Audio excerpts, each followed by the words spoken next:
Ika-22 ng Marso, taong 1897, ang Tejeros Convention o tinatawag na Tejeros Assembly o Tejeros Congress ay ginanap sa Casa Hacienda sa San Francisco de Malabon na sa lalawigan ng Cavite, na ngayon ay tinatawag na General Trias, Cavite. Sa pagitan ng mga paksyon ng mga katipunan, ang magdiwang na pinamumunuan ni Supremo Andres Bonifacio, ang magdalo na pinamumunuan ni Emilio Aguinaldo. Ito ang nagresulta sa pagbuo ng bagong revolusyonaryong pamahalaan na nagtupad sa Philippine Revolution na palitan ang katipunan.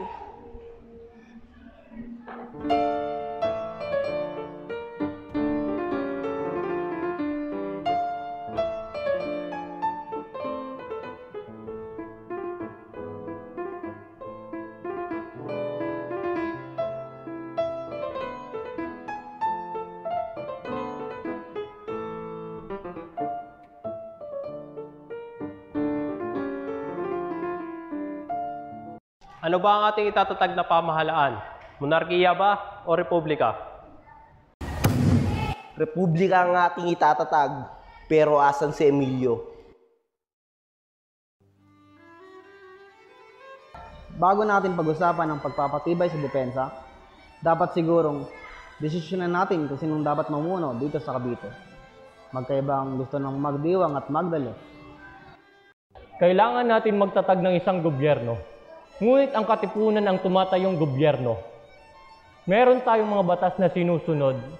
Tandaan ninyong lahat, hindi tayo aabot sa kinalalagyan natin kung hindi dahil sa revolusyon na inumpisahan ng katipunan. Mawalang galang na. Mataas ang tingin ko sa Supremo dahil siyang nagpasimuno ng revolusyon. Pero kung sa pagpapabuti ng katipunan ang dapat pag-usapan, sunod-sunod na ang pagkatalo ng katipunan sa Maynila. Para maging patas at sa ngalan ng demokratiko, ating bigyang galang ang karapatan ng ating mga kapatid na kung sino ang karapat-dapat na maging pinuno ng ating gobyerno. Tayo magsagawa ng sanghalalan.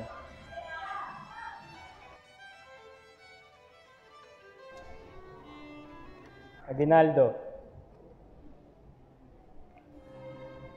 Trias, Bonifacio, Aguinaldo, Bonifacio, Trias, Aguinaldo, Aguinaldo, Bonifacio, Trias, Aguinaldo, Bonifacio, Trias.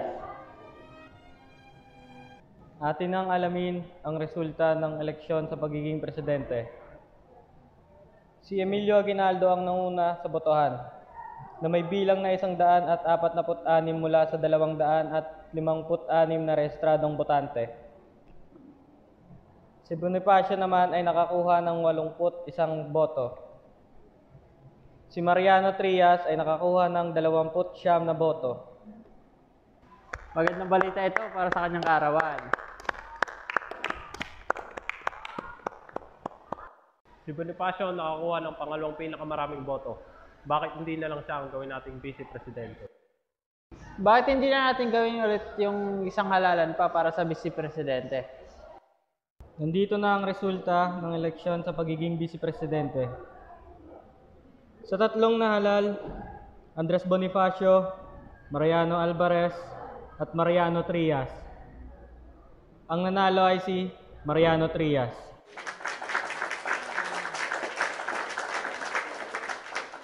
Atin ang alamin ang resulta ng eleksyong ito. Emilio Aguinaldo bilang presidente. Mariano Trias bilang vice presidente. Artemio Ricarte bilang kapitan general. Emiliano de Dios bilang ministro de guerra. At Andres Bonifacio bilang ministro de interior. Bakit natin hayaang mamuno ang isang hindi edukado bilang ministro ng de interior? Tirona, kanina mo pa ako inuunsulto. Hinahamon mo ba ako? Halika dito, magduelo tayo. Malinaw ang naging usapan. Nagkasundo tayo, nagagalangin natin ang halalang ito. Pero kayo sumira ng usapan. Bilang Supremo, pinapawalang bisa ko ang halalang ito. Di ko tinaya ang buhay ko para magkaganito tayo. Hindi ako ang kalaban.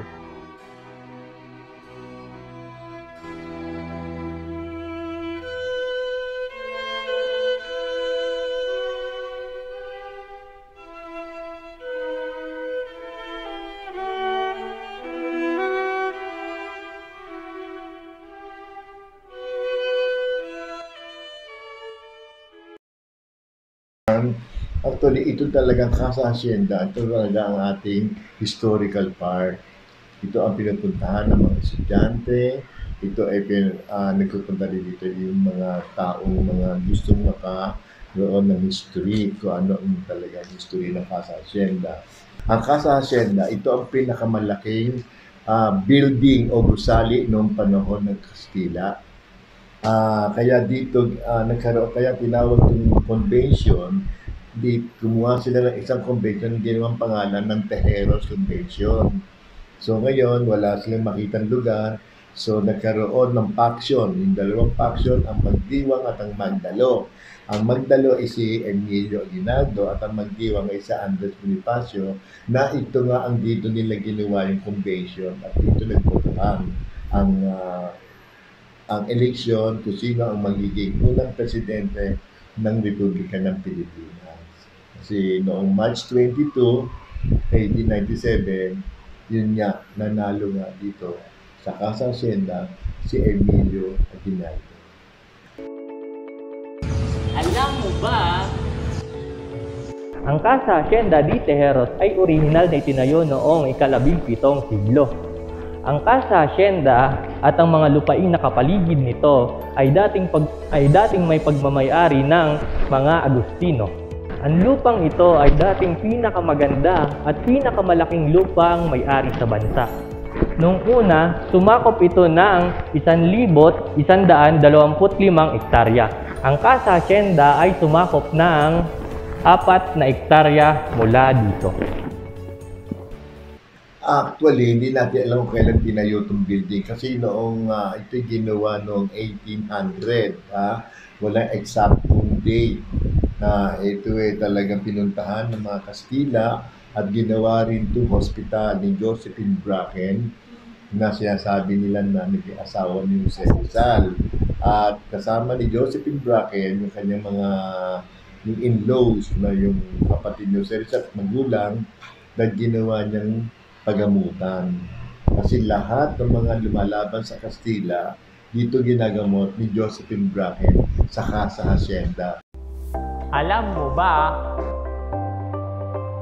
Rosario, ikalawang pinakamaliit na bayan sa lalawigan ng Cavite. Ito ay may kabuuang lawak na 5.67 square kilometers at binubuo ng 20 barangay. Bilang isang baybaying malapit sa dagat, ang pangisda at pag-asin ang pangunahing kinabubuhay ng mga tao dito.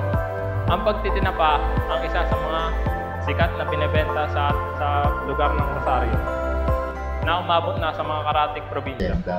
Ngayon, yung tatanong mo naman sa akin, kung kailan ginawa ito ay bago na. Kasi ang dating Casa Hacienda ay talagang binomba na ng mga Kastila. Ito ay ginawa noong 1997. Bali, 100 years. Kasi ang Casa, noong ito nagkaroon ng election ay March 22, 1897. Kaya nung ito nagkaroon ng 100 years, ginagawa na ito ng Presidente Fidel Ramos. Siya ang nagpagawa. Kaya tinawag ito noong araw na Centennial Building. Alam mo ba, ang bayan ng Rosario sa Cavite ay first-class municipality. Ang populasyon nito ayon sa Census 2020, 110,807. Ito ay nangangahulugang 2.55% ng kabuoang populasyon ng lalawigan ng Cavite. Ang barangay sa Rosario na may pinakamalaking populasyon ay ang Barangay Terrace Convention na may 18.50% population rate. Ang pinakamaliit na populasyon naman ay Barangay Sapa 4 na may 0.87% population rate. Totoo po ba na may tunnel po itong Casa Hacienda patungo po sa bahay po, sa kawit po ni Emilio Aguinaldo? Tayo naman late na sinilang, hindi naman tayo ng panahon noon. Pero sa aking nababasa, meron talagang tunnel doon sa dulo na ang dadaan doon si Emilio Aguinaldo ang duri ng ilog. Ang alam ko rin, meron siyang tunnel na simula doon sa kanyang bahay sa Kawit, no? Tapos may duktong yun doon sa simbahan ng Kawit, yung sa St. Mary Magdalene. Pag nagkakaroon ng problema si Emilio Aguinaldo o nagtatago sa mga kalaban, especially nga sa mga Kastila, doon siya dumadaan. Yan naman balita lang. Pero wala rin akong pruweba na talagang totoong meron tunnel. Pero at the end of this building, may kapraso doon tunnel na doon dumadaan. And then, pag nakalampas na doon si Emilio Aguinaldo, sa ilog, pinakabantay ng bangka. Yung bangka na iyon, sasakyan ni Emilio Aguinaldo, papuntang Maragondon, at doon niya nakita si Andres Bonifacio na nagtatago sa bundok ng Maragondon. Alam mo ba, ang bayan ng Rosario ay original na bahagi ng San Francisco de Malabon. Ngayon ay natawag ngayon na Trias, Cavite. Naging independent bayan ito noong 1846, isang taon matapos may retag ang parokya Santissimo Rosario. Ang Nuestra Señora Virgen del Santissimo Rosario, Reina de Caracol, o kilala rin bilang La Reina de Caracol o Mahal na Birhen ng Santo Rosario, ay ang patrona ng Rosario, Cavite. Ang parokya na ito ay tinatag noong ika-22 ng Oktubre taong 1845 ayon sa ipinahayag ni Narciso Claveria, isang Spanish Army officer na naglingkod bilang Gobernador General. Ang kapistahan ng Mahal na Birhen ng Santo Rosario ay pinagdiriwang ng mga Rosarians tuwing ika-7 ng Oktubre taon-taon. Talaga namang ang Rosario ay bayang tahimik, masaya at maunlad. Kahit pangalawa sa pinakamaliit na bayan sa Cavite, hindi maakalang malaki ang naging ambag ng bayang ito sa kasaysayan ng bansa. Tulad na lamang ng Tejeros Convention, dahil dito unang nagtipon ang mga pinuno ng revolusyonaryong pamahalaang Pilipino upang piliin ang unang presidente at iba pang opisyal ng pamahalaan at nagresulta sa pagtatag ng unang republika ng Pilipinas at ang paglaya mula sa mananakop na Espanyol.